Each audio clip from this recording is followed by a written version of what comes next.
a lot of our house, and later my brother they were destroying a room to make a house break to try to save the guest house, and my brother was crying, and he said, I helped make these adobes and build these walls when I was 15 years old. So, How much of your original house would you say is left, is still part of the house? Any idea? Only the guest house. Guest house, is it? Yeah. Because although the kitchen and dining room were not burned, but everything around it was burning, so we just had it was a mess of all adobe walls, you know, and they're so darn heavy, you know, so it was just getting the debris out of the way was a huge, time-consuming project. Where do you put that debris? Where do you put the debris? North of the valley, there's a dump. So you started it, or whatever you still haul stuff there in a trailer and just dump it off. I grew up in West Texas, and it was interesting to me to compare the farming that you experienced growing up and what little I knew about it. But there were a lot of similarities. Really? In the way people lived. But Yes. without the water, we didn't, you know, no farmers made a lot of money. Yeah, that's I can relate to that a little bit because we have relatives in Texas and in Wisconsin, and we would try to do both, go by car to visit the Texas relatives and to visit the Wisconsin relatives. And so the farming in Wisconsin too was another different situation. But, and even as a young child, that was interesting to me, especially the silos and the barns. And, you know, we didn't have silos and barns, so I had to climb to the top of them, of course. How difficult, or not, maybe not difficult, complicated has it been with the way farming is down here now? I mean, it's just, I had a friend who did some farming up in southern Colorado relatively recently, and said when she moved down here, she'd never seen anything like what is done down here with the technology. Yeah. Was it a constant battle to keep up with the technology? Yes, it's unlike what Bloomberg says you. Yes. Yeah. There are so many degrees. Hannity was showing all the different degrees you could get in farming now at a college. Yeah. You don't just dig a hole in the ground and stick them. Yeah. And he said he used corn as an example. It just happens that my family is planting corn right now. It's not sweet corn, although there'll be a few rows of that right by the house, but it's for silage for the McElhaney Cattle Company. And we raised it last year. We had a few hundred acres, and it goes to McElhaney Cattle Company for silage for their cattle. And the families that own this business and get it started are from Iowa, and they're young, and they come down, and the machinery is extremely complicated. The planting is very detailed. And, we just started yesterday planting. I think this year it's only 300 acres or something like that. Because we have quite a bit of acreage on our farm leased out to companies that are raising all kinds of produce. And it's beautiful, but it's not us doing it. So it's just, some of it's very colorful. How many acres do you have, or is that like a question like how It's an alright question. I think it's gotten to about 1,400. So my husband would buy a place occasionally, and then he died. They died, and my sons had been working on the farm, and so when my father died, my husband then would buy, and then he did. He passed away 5 years ago right now. But so my sons have learned to look at the possibility of maybe another farm being added. So they have bought, in one case, just the two of them have bought a farm. But they bought 4, we call it Murdock Farms. They started that organization, I think in 1984, when the boys were grown up enough. Before that, they were driving tractors by the time they were about 8 years old. So how about their children, and that, is there interest there? Do you think Yes, is it my ongoing? grandson, my son, oldest son's son, just turned 30. His name is Madison Murdock, and he's farming, and he has a very interesting, lovely girlfriend in Phoenix, and they've been going together for about a year. She's an editor of a magazine, a business magazine.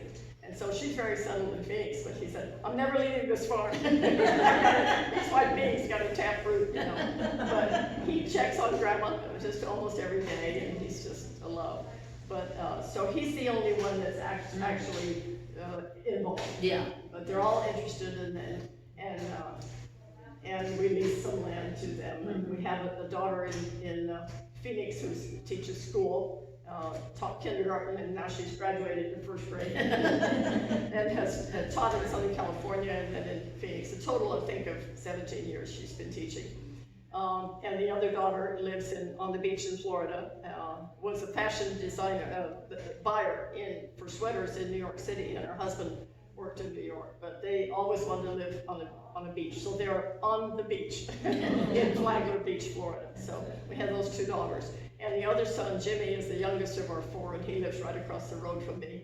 Raised four wonderful daughters, and so my family, my son Jimmy's right across the road, and my son Kenny is down the road about 3 miles, and so I have local family. I'm not as alone as most widows that are in their late 80s that on a farm, because the farm office is in my house, and the older son that's the manager is there most every day, and a bookkeeper comes twice a week for half a day. So I have a little bit of action of business, but lots of action with family. So That's wonderful. it's wonderful. It's really, in fact, I wrote a little bit about my life, and I call it my incredibly blessed life. And a lady mentioned that to me just the other day. She said, she said, my husband and I are blessed. She said, I'm always telling me, Shirley Murdock always says she's blessed. So. Moving here, recently, we forget about how bad the flooding used to be. Yeah. I didn't write about that in this book, but I kind of think I should have a supplement, because that was in 1993. There was so much snow in the high country, more than ever, and then there was warmer weather than usual, and so the melting just took over, and we had I think in our valley, the total loss was estimated at $100 million over in 1993, because it went on for weeks and weeks and weeks. You didn't have the flood and it was over with, like in other parts of the country. The lakes were all, the lake at just north of Gila Bend, where there's a dam, became the biggest lake in Arizona.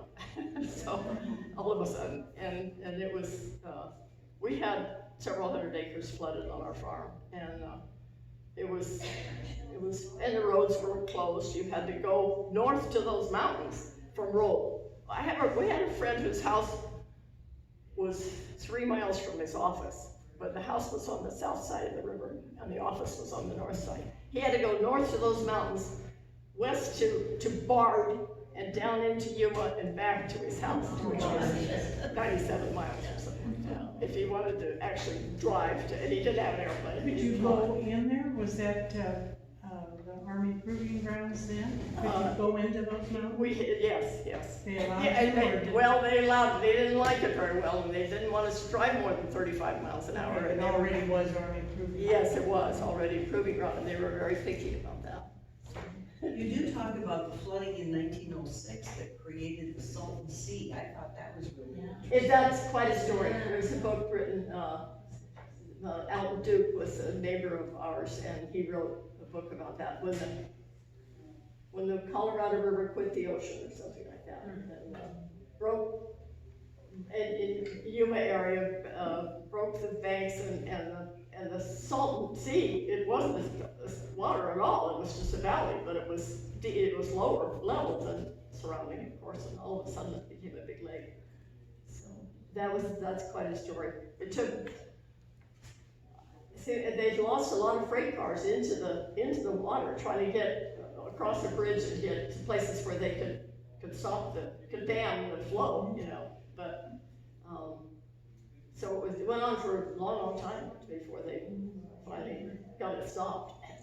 It took them a long time to fix that. And the Colorado River quit the ocean. Yeah, that's, So that was really. who originally, but talking about the longest flight, which is also absolutely fascinating, was that a kind of a community discussion as to we need to do something? There were 4 men in a car going to Parker to a meeting, and one of them was the manager of the radio station. He was gung-ho, he was always promoting, he was from Iowa, and North Overshoe, Iowa, he said. North Overshoe. And he was driving, and the other three, one of them was Woody Youngwood, who was one of the pilots later. And this man said, we should do something. You know, there's an endurance flight going on in Southern California. And Woody said, yeah, I know one of those guys. And he said, they're staying aloft for as many days as they can. And he said, the Junior Chamber of Commerce needs to do something dramatic to show the world that Yuma has flying weather every day of the year. And what better way than an endurance flight? And Woody said, okay, Griff, you get the airplane and I'll fly it. So he was one of the pilots, and they had somebody else in mind who could not. Well, the Griffin Buick manager said he couldn't quit his business. But my brother worked at Griffin Buick as a parts manager, and they asked him, and he did it. So it was, that's how it started. But the Junior Chamber of Commerce got involved and financed it. And a man donated the use of the airplane. It was a new airplane to a man that had an amusement company, and he and his partner donated the use of the airplane, which was certainly a courageous and generous thing to do, because who knew how that was going to turn out. But so there were, everybody in Yuma was involved in one way or another. The restaurants were trying to get, were serving, fixing meals and sending. One restaurant ended up being the winner and prepared the meals to send to the refueling crew to hand up to the pilots. And they fixed the doors so they opened way down. There's one picture of one of the pilots bending down and kissing his wife. She's riding in the car and standing up and waiting for her to hang on to, or for the guys that were handing up the food and the fuel and the oil and everything. So there's a picture of them kissing. But so it was. Actually, when they landed, there were the newspaper said there were 10,000 people, and the top population of Yuma was about 7,000, 8,000. So there were more people actually out there watching the landing than the population. Schools were closed, and buses came from all over. We had national radio coverage, and the part that always worried me about reading it, and I know it turned out fine, but somebody out when they slept, of course, someone was sleeping and one was piloting. But the one pilot never fell asleep. Yes, he did. It didn't have to be my brother. It was the other pilot fell asleep, and they went into Mexico for a ways, and he woke Bob up, and he woke up, and he woke my brother up and said, I don't know where we are. And they said, well, those lights are not Yuma. So they turned around and flew north until they came back into the U.S. So that was a close call. And there was at least one dust storm in which they had to get out of the way, you know. Yeah, I just. But and they had, it was the third attempt because they had a mechanical trouble twice. And people said, you're not going to go up there in this hot weather in August. And my brother said, sure, it's going to be cool where we are. You're going to be hot down here, we're going to be up where it's cool. So, like, where did they go from where to where? Back and forth? They circles, went, the or? farthest they went was in Southern California. There was an air show for the 2 men that were doing the endurance flight. That was gave the local guys the idea. They became friends, and they were military. They were ex-Navy Air Corps also, I think. And so the boys flew over there and observed them, and they had a service, an event to honor the local pilots, and so the Yuma pilots went over there. And they said we checked out the beaches, but not often. It was mostly, and they went to Phoenix on errands a time or two. And there was this, I think Horace Height was going to perform in Phoenix, and they needed a package of tickets and little programs or something. So the endurance flyers took the little package and dropped it on the airplane. So there were little things like that, but mostly it was right around here. 47 days without landing. That absolutely boggles my mind. It is. It just does. You know, the big question is, where did the body waste go? Yeah, well, that's because Somebody somebody would asked ask that that. question. My brother said, we didn't have plastic bags at that time. know. So they found some kind of a little container, his wife found some kind of a little container, and they passed him up to him. And then he said, we went and bombarded, had bombing operation, contests between the two of them. Of course they did, they're guys. And then we heard that California needed water, so we dropped a few over it. Oh, good. No plastic bags, you know? And as my daughter said the other day, you didn't even have aluminum foil. Progress. But it worked. It worked. It worked, It yeah. sure did. We had national news coverage, and Morgan Beatty had a News of the World radio program, and the indoor flight was on that. And I was at college in Denver, and it was on the newsreel, and they broke the record. And my roommate was with me, and she said, "Oh, that's her brother."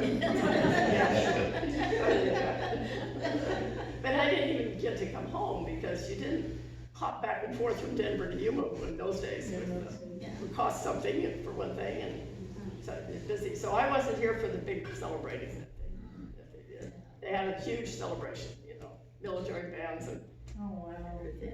And if anybody isn't aware of this already, the actual plane is hanging from the ceiling at City Hall in Yuma. This is that, with the big, yeah. And then the car is there too. And I was Oh, here yeah. for the big house. This car belonged to a friend of our family whose name was George Murdock. Yeah, And this is Mrs. George Murdock, you understand that, he had right? just bought it for $2,800 at Buick convertible, and he was from Alabama, but he was working at Griffin Buick, and so they used that car. And then later, after the flight, the car, I think they figured out it made 1,700 quick starts and stops, and it was worn out. And he was in charge of keeping the car in shape and changing the tires, changed the motor one time, it changed the engine in the middle of the night one time. But so he and I wanted to find a car like that, and we finally did. A friend found it. He was into old cars, and he wanted it, but he knew we really wanted it. It was dark green, and my husband was not into changing the color. If you're going to fix up an old car, you don't change the color. But we had to in this case. So the car is there too? I So didn't the car, realize it's that. not the same car. Well, no, but It's exactly like the like same it, car. yeah, So, and the city made big plaques, metal plaques. It's a beautiful display. The airplane's actually suspended right above the car, and you can go up some steps and look down at it. And there's a video running all the time, and it shows my husband, among others, and talking in the refueling car. And so it's quite a historic commemorative thing What year for was you. that? What? What year? 1949. And after that, I'm saying, and it worked because then they rejuvenated, Yes. which. Within a year, the airport was being renewed, and the population of Yuma was only, I think it was 8,000 or 9,000, and it was dwindling because people were leaving. There was nothing going on. The military, the proving ground was threatening to close down. So it all became active again, and within a year. Was the Marine Air Base there? Yes, it was Marine. It was Yuma. It was Air Force and then Marines, I think. I had a little bit of trouble at my age remembering some of these details. I'm maybe 83 next month. I'm going to be 89 in a few weeks. And George always said the reason my hair didn't turn white was that he took such good care of me that I didn't have anything to worry about. It's true, he did. But I don't know, but I've never colored it, so I don't know why. That's as good as the reason as I can think of, because he did. He was very caring and loving, and he worked hard, and he thought that everybody on the farm was supposed to work hard, and you weren't supposed to play much. So it was hard for him to become older and troubled and could not work, and he had dementia for a few years. It wasn't terrible. We didn't reach those 2 milestones that are the worst, when you have to take the keys away from him or when he doesn't know you. We had not reached those stages. It was about time to take the keys away from him, and my youngest son was about to do that, but George would say, well, I'm gonna drive up to Tacna and get the Arizona Republic, because he read that. They wouldn't send it to us, but in the mail, until the next day. And I said, well, I need to go to the little store, I'll just show for you. So I was getting away with that, so we didn't have to. But when he did pass away, he'd had a couple of rough nights, and another coincidence, somebody in my family said, somebody should stay overnight with Grandma Shirley, because, didn't say why, but they knew he was getting close to passing away. So my grandson Madison spent the first night and volunteered, and then he volunteered to go ahead and stay the second night. So I got a good night's sleep the first night, and then the second night, George died just in his big chair in the family room, just stayed He asleep. died with dignity. Yeah. It was Problem with Alzheimer's. It was as smooth as it could possibly be. It was, again, a blessing. He just stayed asleep. Oh, wow. And he was ready. I just happened to pick up a little journal that I'd written 5 days before that. He said, well, I'm ready to go home. Are you ready? And I thought he meant Alabama, because we went to Alabama every year during earlier years when our children were growing up. And he said, are you ready to go home? And I looked around the family room and I said, well, this is my home. And he said, it is? Well, he said, are my clothes okay? And I said, yeah. And he said, your clothes are okay? I said, yeah. Well, that was 5 days before he died. And people tell me that he was not talking about Alabama. That's right. He was Yeah, talking about heaven. He was yeah. Ready to go. Leave Was I it, ready yeah. to go? That's a fascinating thing that happens often at that stage. I learned that later. I Yeah. didn't think about it that day. Yeah, For some reason.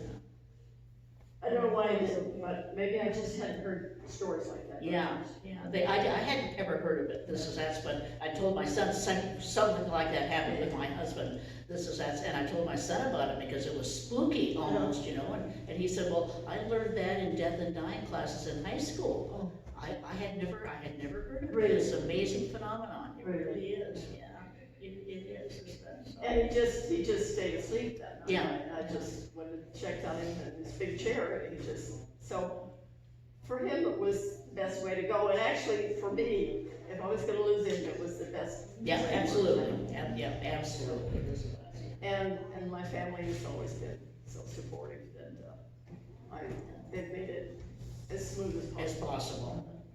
But we had the funeral at this big, gigantic church in Wellton, and there were 400 people who came from Yuma and El Centro, and mostly regional, but there were 400 people, and there was a meal.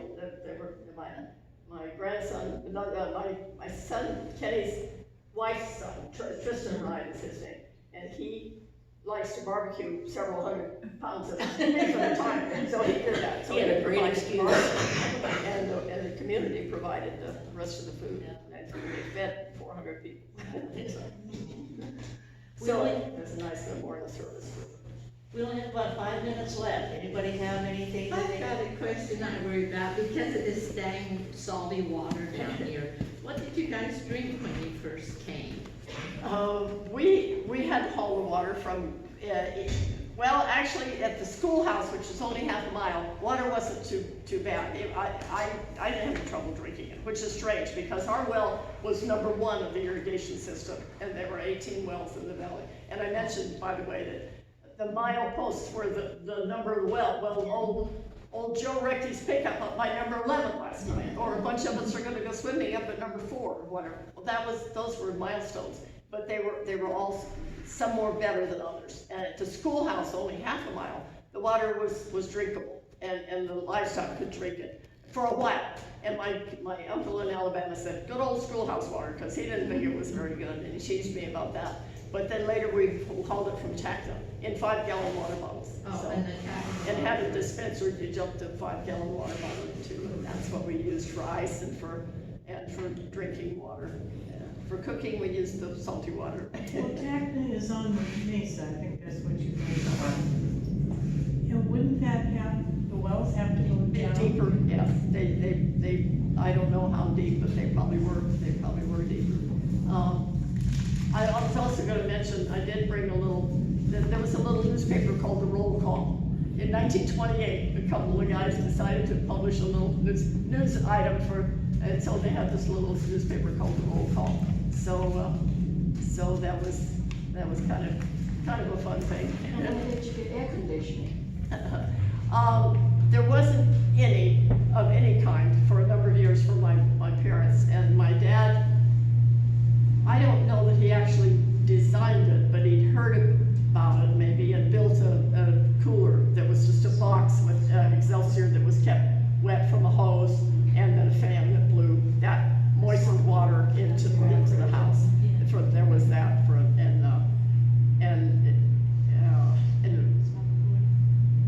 we had a wood stove we used for cooking and for heat in the house, but the water it had to be hauled, but not always very far, sometimes just a few miles.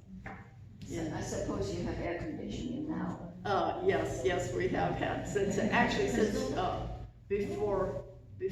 long before my parents died, but we just, what they call them, some people call them swamp coolers.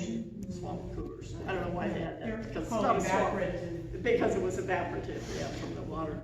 So, But when you built the new part all on your house, is that adobe brick then? it was, for a while, additions were adobe, but then later they just became brick, and now it's pumice block. So, and my husband, we have one adobe wall that separates the dining room from the office. The kitchen dining room is one big room, and then there's a wall that does not go all the way to the ceiling. There's an open air above it, and it's the old mud adobe.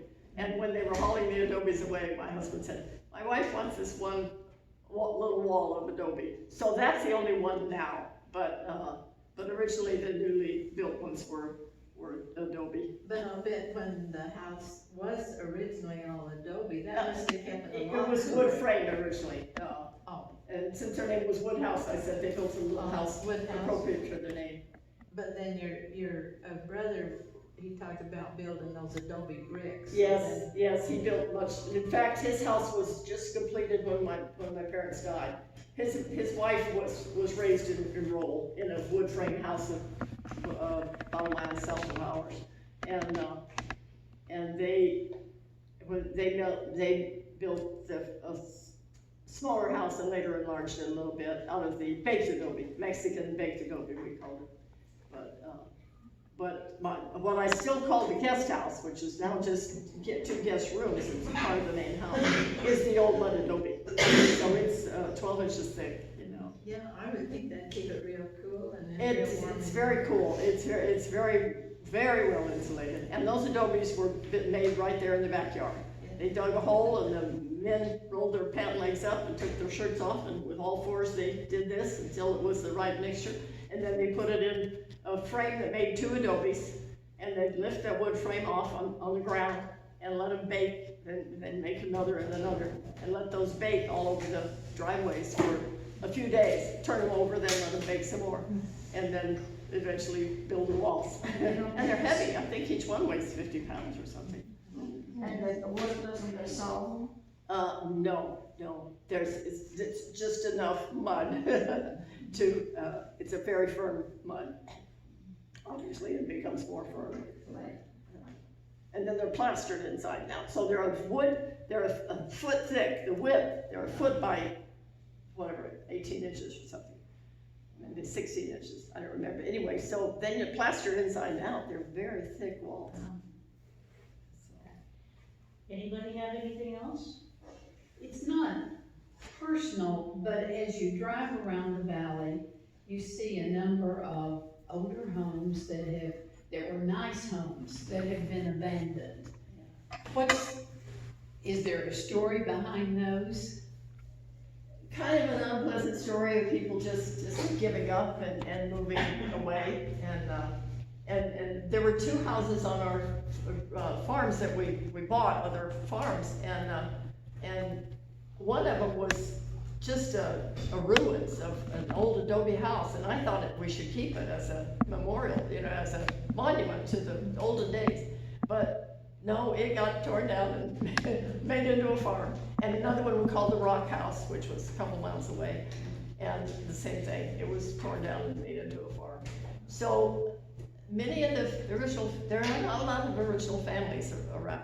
Most of them have done something else, or leased it out and moved, or the wife works in town, and man commutes, or well, that's in so many cases that's what happens too.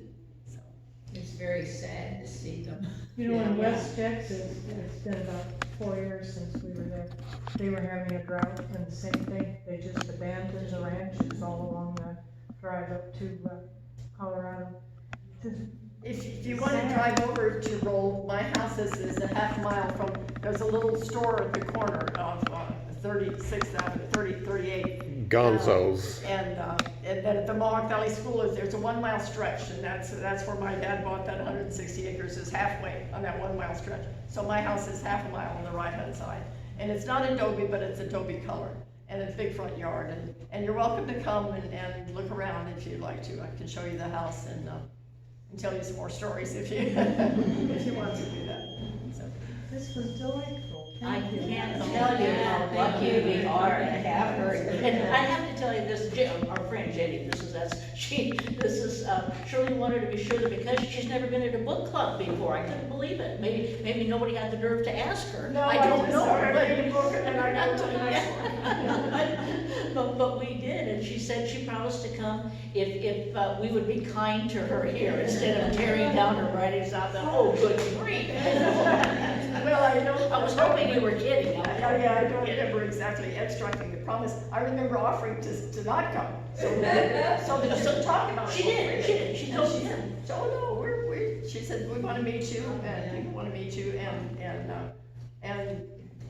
we're gentle. Yeah. We made it clear this is not a book critique today. This is a chance to. It's a delightful book. Yeah, it is. For sale?